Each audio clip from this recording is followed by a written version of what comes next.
Coming up on News Desk, we bring you exclusive details of how two children were found dead in a vehicle at a mechanic workshop at Alajo here in Accra. We'll hear from some eyewitnesses. Electoral Commission comes under fire from assemblymen in Cape Coast following chaotic confirmation of the president's nominee for MC, Ernest Arthur, who has finally been confirmed. We'll bring you details and hear from the MC. Also later, we will revisit the conversation on monetization of politics and its implications on the decision of the electorate, particularly at the time key MPP party members are accused of doling out money in donations to the party at the regional and constituency levels. There's business and sports as part of this package. Stay tuned in. I'm Israel Live. Joy News has secured exclusive details of how two 3-year-olds were found dead in a vehicle at a car repair workshop at Alajo here in Accra. Residents are being gripped with fear following the incident last Friday. The Ghana Police Service says it has begun investigations into circumstances leading to the death of the children. My colleague Manuel Kranting visited the area this morning and sent in this. On Friday night, now, what we've learned is that a search party, of course, made up of residents within this particular Alajo enclave, was commissioned by the parents who, around 5:30 p.m. or so, became distraught because they were not finding the kids. And a search party eventually around 8 p.m. was able to find the kids in the vehicle. Both of them foaming, with one having blood, oozing out of his nostrils.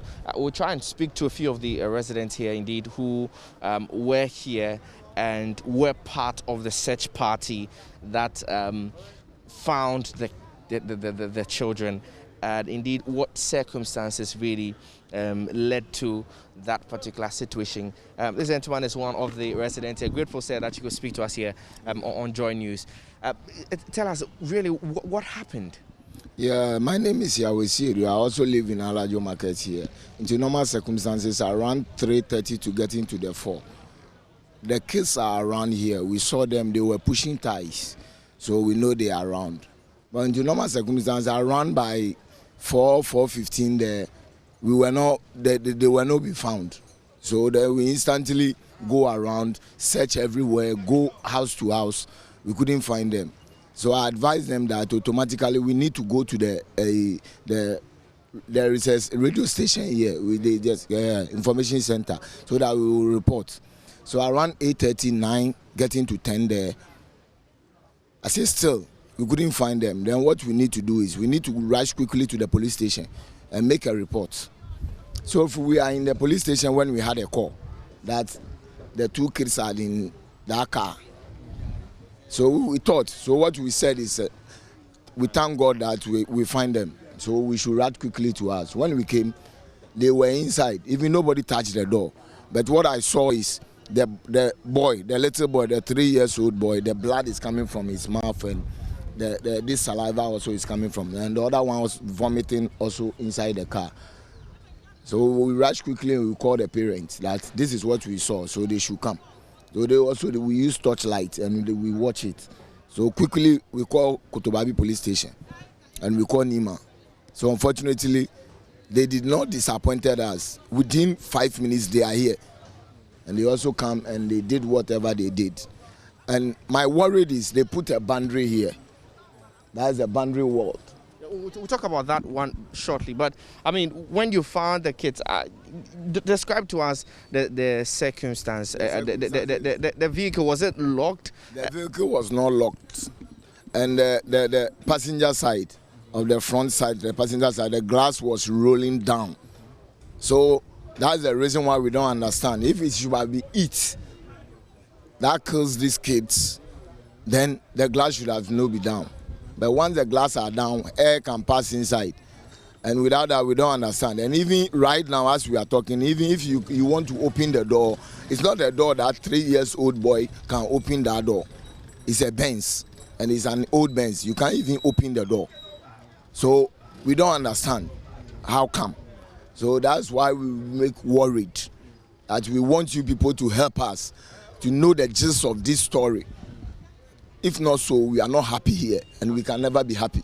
I see. Tell me, now that this incident has happened, is it something that has been happening in the Alaju market? I see a lot of mechanic workshop, different mechanic workshops. And here, is it something that happens? Kids get trapped in some of the vehicles, and you know, some of these things happen? No. Something like this never happened in this Alaju here before, because I've been here for so many years. And I never experienced this thing before. This is the first time this thing happened in Alaju. That's the reason why we don't understand it. Yeah, and we are very, very serious. I was included. I took them to the police station, from there to the police hospital, from there to the mortuary. And even I was the one who took the green card to them. And I'm very, very serious about what I'm talking about, because it's my little kid. The father of the kid is my niece. So I'm not happy at all. I see. So now the place must look and feel dangerous, no?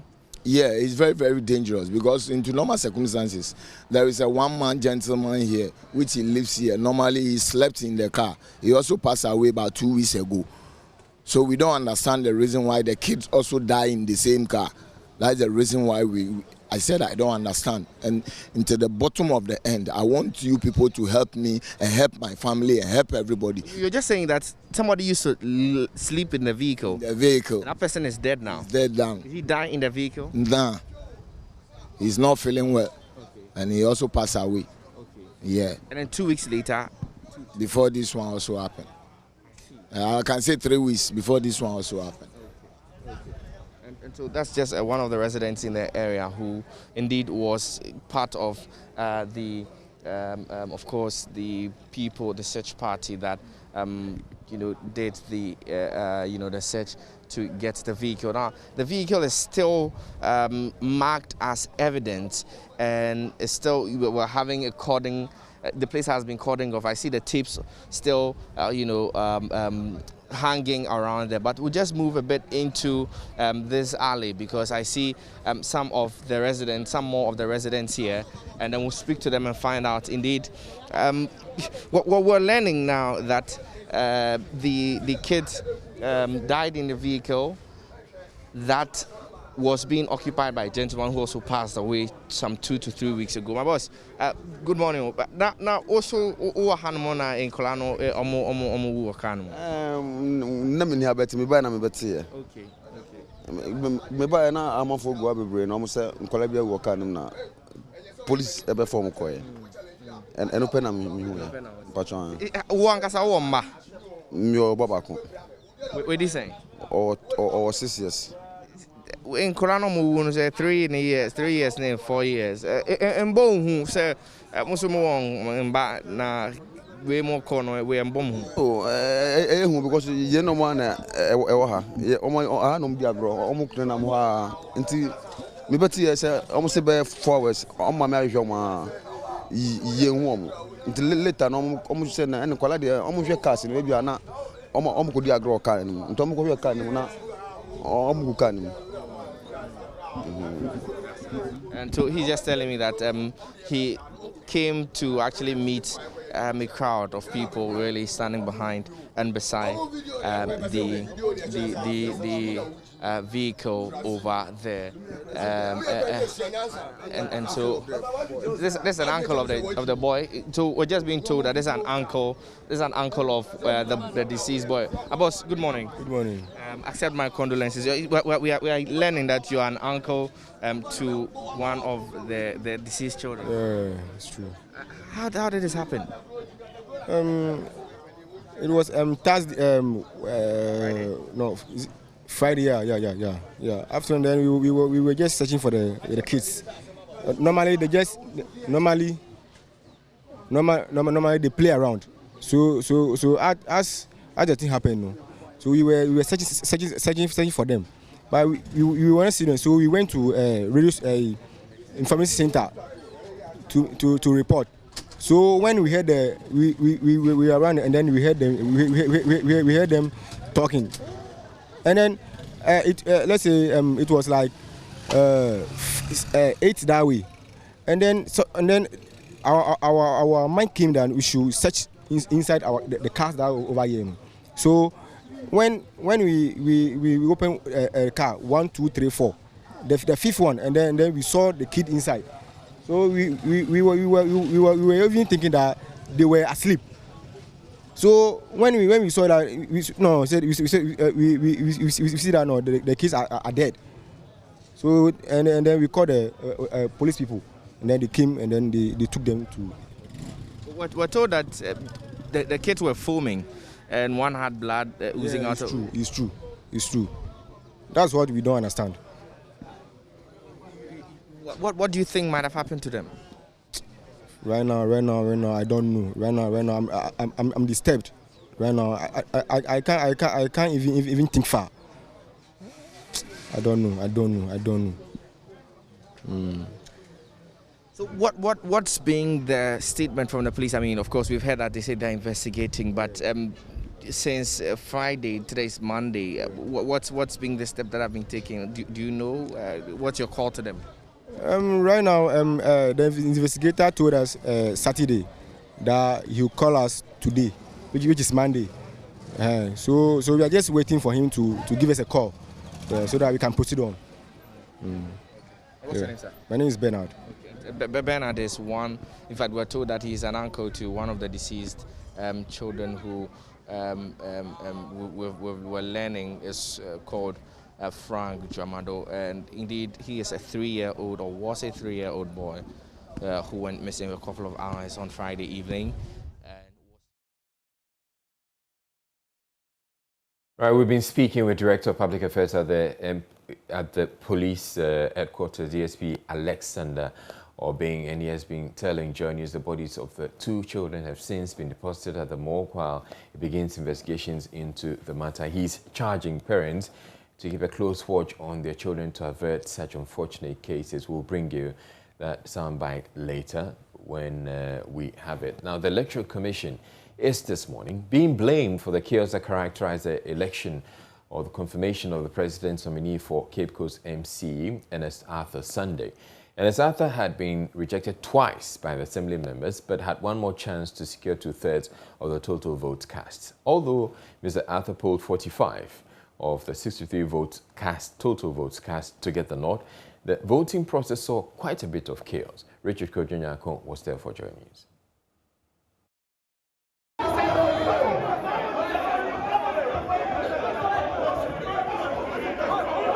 After being rejected twice and the president re-nominating him, it became a cocktail of issues. While one group felt that he should be allowed to go through, others felt they should reject him for the 3rd time. The assembly members got summoned, and the event venue, the Center for National Culture, became the center of action. Voting got underway, and this time, the paramount chief of the Ogua traditional area, Osabre Makwesiata, with his entourage was present to monitor the process. The security presence needed no mentioning, as they were on hand to deal with any unfortunate occurrence. The voting was over, and the sorting was underway. The MP for Cape Coast, George Kweku Rickett-Hagan, walked up to the counting arena, and that was where the chaos erupted.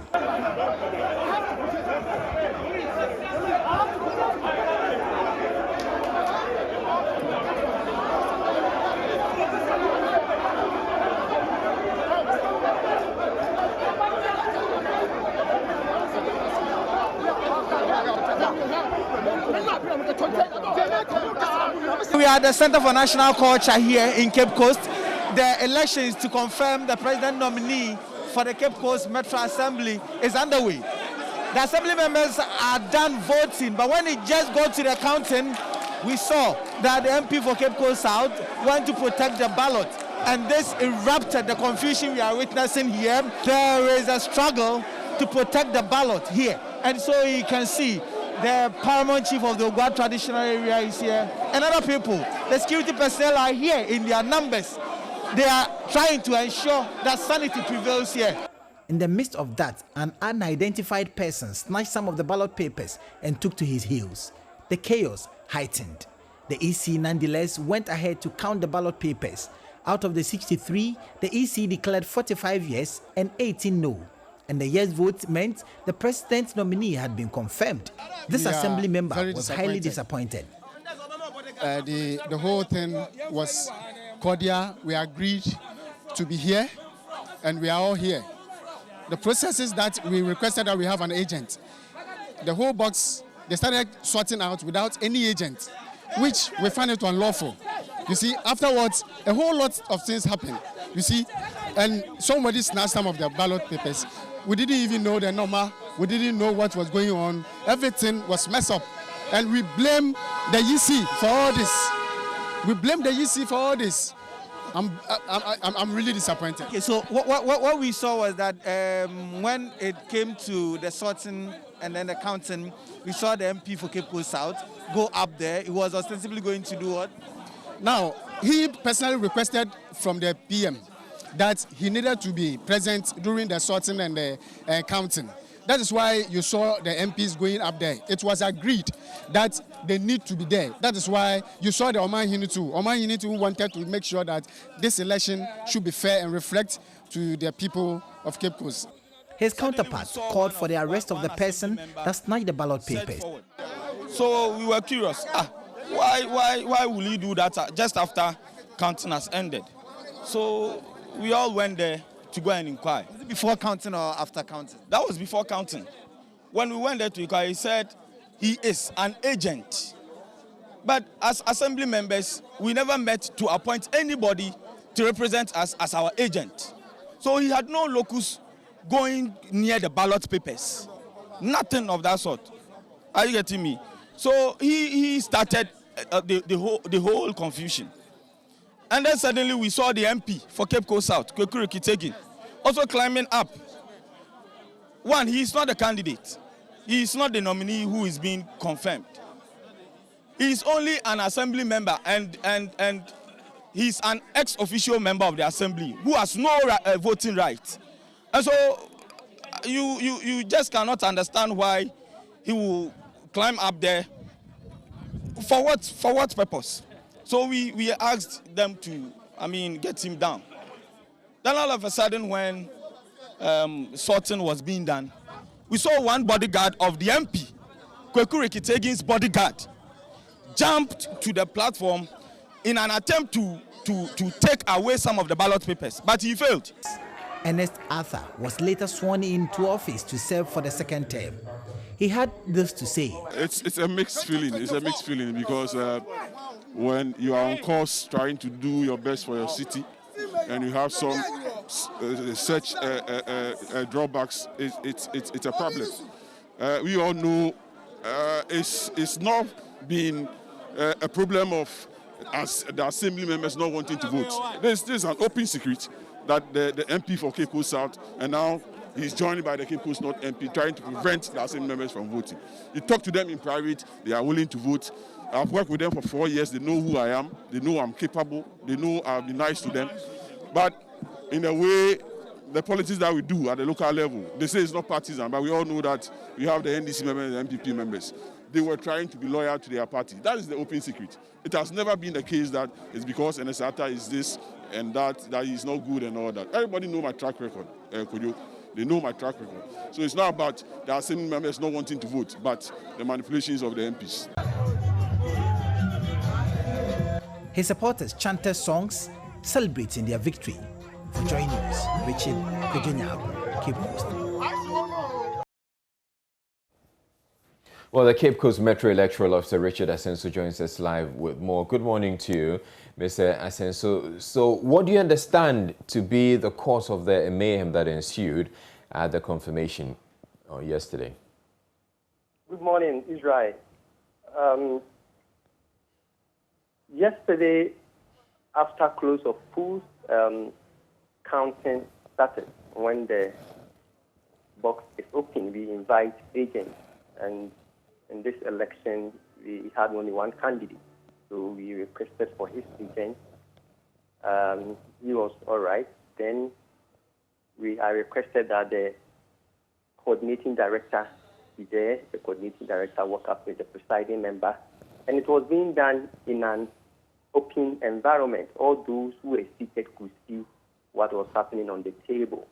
Then the Ugwa Mainhini also joined us on the stage, and then MP for Cape Coast South, Mr. Rekitagan, also joined us. So we were doing what we call reconciliation counting, checking to make sure that the number of ballots in the box were the same as the number of people who were checked or marked to vote yesterday. So after we had done the reconciliation, we started sorting out the ballots into yes, no, and then the rejected ballot. Then all the confusion started as to we were actually focused on the ballot, so I can't pinpoint exactly who started it, but I could see some people belonging to the side of the MC nominee confronting the Kipu South MP about his presence there. So I can't actually I tell what exactly started the whole thing because we are so much focused on right. Mr. Senso, were there any of the ballots taken away at any point in time? Yes. Some of the no ballots, most of them, I mean, I was holding that ballot, it was taken from me in my presence, those no ballots. We had done the reconciliation counting and we had gotten 63 ballots, which was equal to the number of people who came to vote. Then we have sorted them into yes and no. There was no rejected ballot. Then we started counting. Then somebody came from behind me and snatched the no ballot. So I was left with only 4 of the no ballots in my hands. The rest were snatched away. Right. Despite that, you were still able to conclude and determine that the MC had been confirmed. Yes, because, like I said earlier, it was the no ballot that was snatched from me. So we had already grouped them. So we went ahead and counted the yes votes because we knew the total number, which was 63, and then the yes vote gave us 45.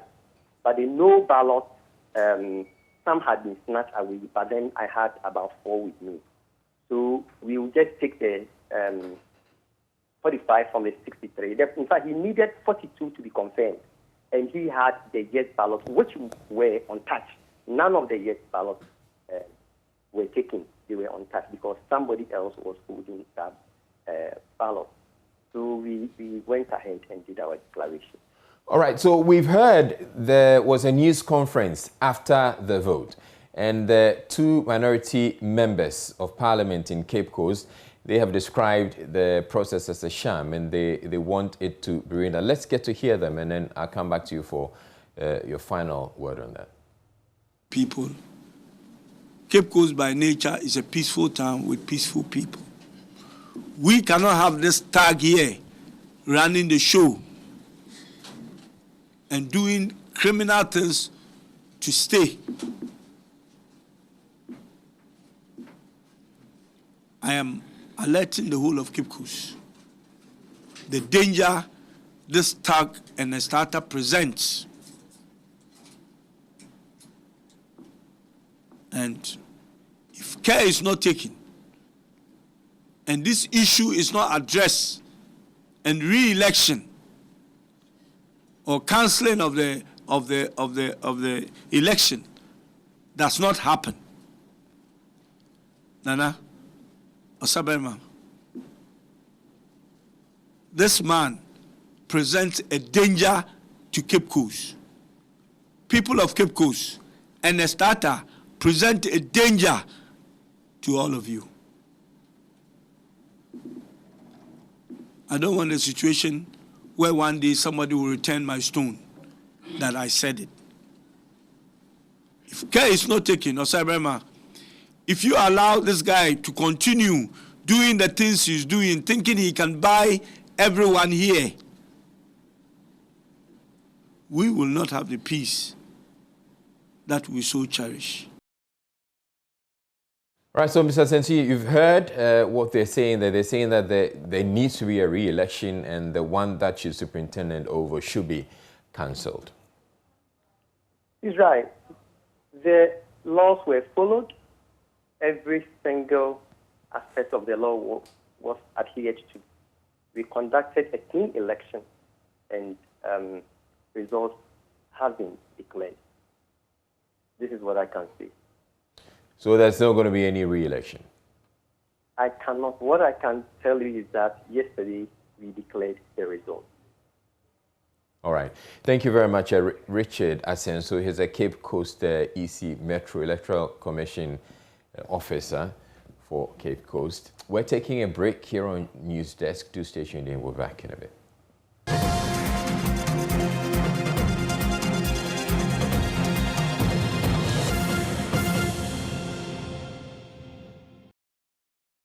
Vice President Dr. Mahamudu Bawumia, former Energy Minister Boakye Ejiakor, and Trade Minister Alan Kyerematen are among key NPP bigwigs accused of inducing party members with large sums of money that they are doling out to the party at the national and constituency levels.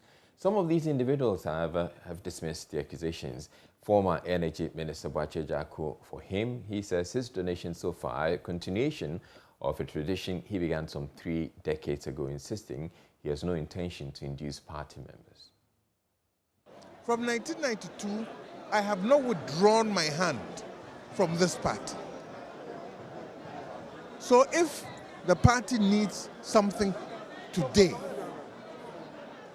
and in continuation of the tradition of giving, I give that party, what does it? And you've committed 10,000 to every region, 16 regions. Is it 10,000 to be just to be specific with amount?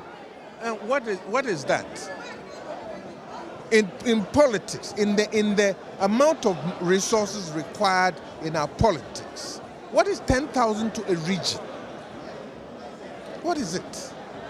What you ought to be looking at is that is this person now, just from yesterday, contributing to the party?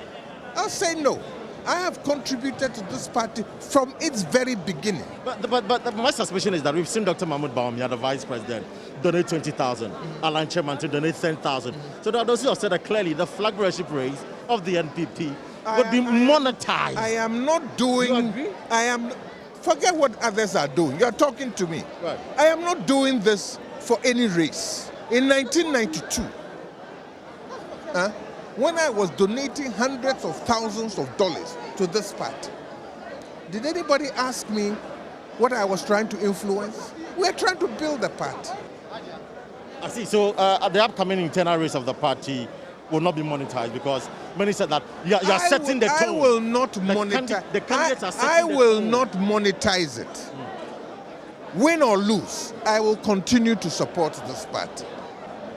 I have served this party loyally for 30 years.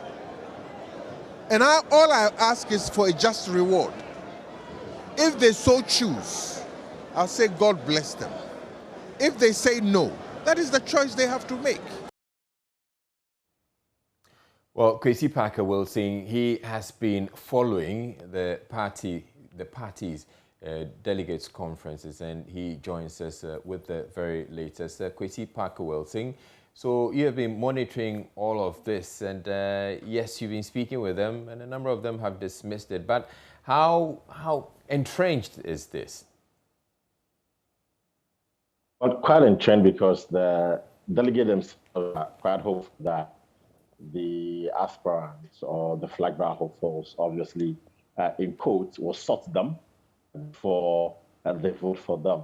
In fact, in Borga, for example, for instance, I spoke to some of the delegates who told me at the time that the camp of Alan Kyerematen and the camp of Dr. Mahamudu Bawumia had come to see them, courting their support. But however, they had not mentioned anything about money.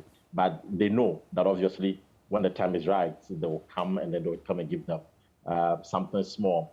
Even though these three individuals who are known to donate to the party process have said that what they are doing essentially is to strengthen the grassroots or strengthen the party towards the breaking of the AIDS agenda. And that it has nothing to do with influencing the delegate. But they themselves believe that what is happening one way or the other would influence them. And certainly for sure, when they get to the time where the flag bearers are to contest or to start campaigning, they would obviously give them something. So they themselves are very hopeful that, in fact, the flag bearers will give them something. And for some of them, it's about whose pocket is deep.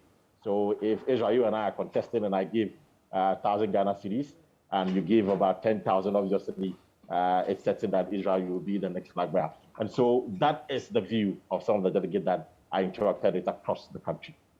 All right, thank you very much, Kwesi Parker-Wilson. So Kwesi Parker-Wilson, as you heard indicate, he has been interacting with a number of the delegates as the party's delegates conference, which have been happening across the country. Political scientist at the University of Ghana, Professor Achu Ayi, joins us live on the implications of some of these things on the electorate's decision on who becomes the executive or who becomes flag bearer.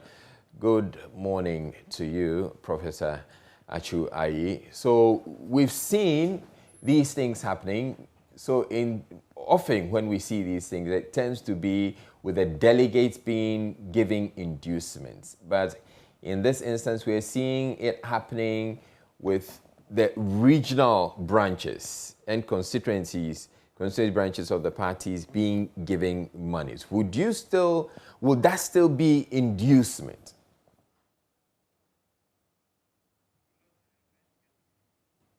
Right, we lost Professor Achu Ayi, I'm told, but we'll try and raise him back on the line for us to speak to these issues and what is being seen as monetization of the country's politics and, in this case, party politics.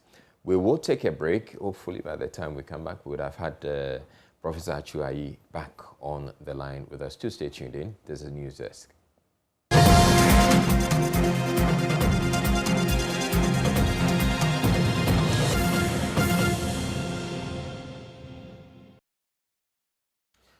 All right, so we're returning back to that conversation on what is being seen as the monetization of the country's democracy and politics. Now, we've been joined now again by University of Ghana Professor Achu Ayi, who will be speaking as far as the implications of these are concerned on the electorate. Good morning to you once again, Professor Achu Ayi. So, yes, as I was indicating earlier, we've seen a number of donations being made to the party from some key figures in the NPP. And some are suggesting that this could actually be an attempt to induce the party members and delegates in favor of one candidate or the other. How do you see this? Hello, Israel. I can't hear you. All right. So I'm going to repeat the question I'm asking. I'm sure you've been monitoring, and the conversation is about some donations being made by some key figures in the NPP to the party. Not so much buying votes of delegates, but they're making donations to the party. But some believe that this is also a form of inducement. What do you make of it? Well, as you know, money is very important in politics. It's usually referred to as the mother's milk of politics. And of course, over the years, these things have happened. People have made donations to their parties. But the argument is that why are they making the donations? Why? So they want to more or less try to put themselves in an advantageous position so that when nominations are open, of course, they have already done their work. They've already tried to help the party, and that will influence the delegates. So it's a very important issue which we must look at. And I think that we should be looking at the drivers of monetization. If you look at the system, we are having a lot of these things, party primaries, delegates, conferences, and all that. So people are just trying to make sure that they put themselves in an advantageous position so that as the nominations are opened, why not? They have already given money to the party. But I think that it is the beginning of vote buying. It's a clear case of the beginning of vote buying, even though individuals may not have benefited. The party is benefiting. And even within at the regional level, those things that they have provided will benefit a few, maybe the chairman and the secretaries, the regional chairman, the regional, secretaries. And I think that the party will need to put things in order. It needs to stamp its authority and say that you people are doing the wrong thing. Otherwise, we are setting a bad precedent. Of course, others have done it in the past, but no action was taken. Sanctions were not applied. People were just maybe reprimanded, and that was the end of it. So Professor Achuaye, are you suggesting that the party come out to say we're rejecting donations from these people? Precisely, because why are they? You see, why are they donating? They will say that we are donating to help the party build infrastructure, the party do this. But they have a quid pro quo, which means that they are going to benefit. They are people who will stand for election. So if you are standing for elections and you are starting making donations, the party should do the right thing and distance itself. You see, this is the problem. So we need to go back to the party structures. Are they working or not working? And I think that the are not working. I've heard some of the party gurus making statements that, nominations have not opened, the people are just donating, if there is nothing wrong. But being a student of politics, I have seen some about it. So the party should come out and say, no, we are rejecting. It's as simple as that. Because they have an interest in what they are doing. Professor Achuaye, does it also then suggest that if we're seeing, you said this is the beginning of the vote buying, does it then mean that we should be prepared for, a more elaborate or extensive vote buying when it comes to the voting for flag bearer and the rest of the executive later? You see, we are running a delegate system, all the parties. That's what they do. And so, in some of these party regional chairmen, regional secretaries, they are also part of the delegate.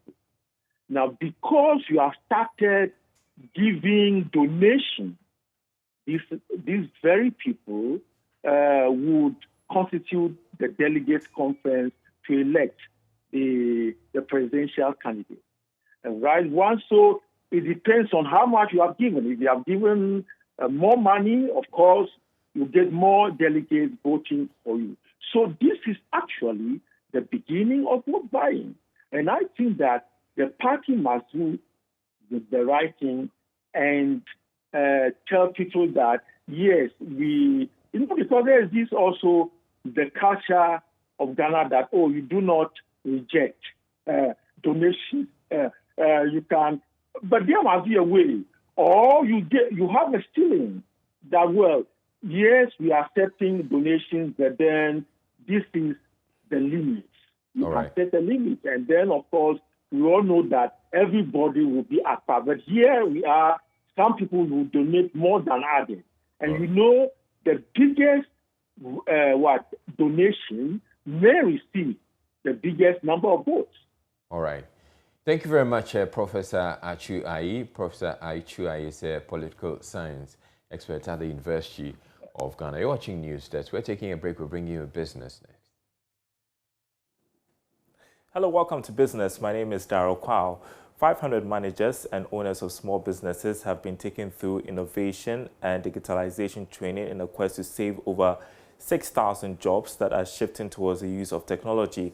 The initiative by the Ghana Enterprises Agency and German Development Corporation under the Invest for Jobs program is aimed at helping the beneficiaries to be equipped with modern trends of doing business and increase sales.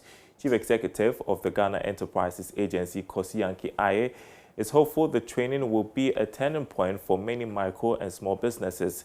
Here's a report. The Invest for Jobs initiative by the German Development Corporation is a partnership with the Ghana Enterprises Agency to cushion small and medium enterprises from the adverse effects of the COVID-19 pandemic. The 500 beneficiaries are expected to apply their skills in the operations and boost income. Chief Executive of the agency, Kosi Yankee Aye, hinted that the initiative is critical in sustaining the operations of firms. The idea behind it was to support MSMEs across the country who would have been impacted by the COVID pandemic had they not planned to use technology. So our assessment of it is currently we've been very successful because out of all the people we work with about 500 people in total, and almost all of them have really adopted the technology and the tools we've given them. They've been able to use these tools to better the work they are doing. Some of them have been able to increase sales. Some of them have used it in their personal lives as well. So it's cut across so many different segments. And I believe that it's been very successful because you can always see that there's job creation through the work that we are doing. Head of Program, Special Initiative on Training and Job Creation at GIZ Ghana, Gerald Gauskowski, expressed confidence that more digitalization initiatives will be rolled out for SMEs in the near future. I think this project made us very aware, if this was not the case before, that digitalization is high on everyone's agenda, and we all need to take action and move forward in this regard, to not be left behind and to explore the huge potential that digitalization can provide. Distinguished guests, ladies and gentlemen, please permit me now to share with you a little background about GIZ and the program within GIZ that has the mandate to promote Ghanaian small and medium enterprises. It's a special initiative on training and job creation, and indeed a priority initiative of the German Federal Ministry for Economic Cooperation and Development. Participants were given certificates of participation. All right, and that's your business updates. There's more news on our website, myjoyonline.com/business. All right, it's time for sport, and Mukhtar has joined me in the studio. So the swimming competition, the continental swimming competition came to an end. And did we perform any better? I wouldn't say we performed better because as host nation, we were expecting our team to do well, but unfortunately we won just 2 medals, silver and bronze. South Africa dominated the competition, winning about 57 medals. There were the likes of Egypt with 34, the likes of Algeria who were able to scoop 19 medals, but unfortunately, right. Ghana, we couldn't do. How well did we perform as hosts? In terms of the organization of the event, I think it was very good.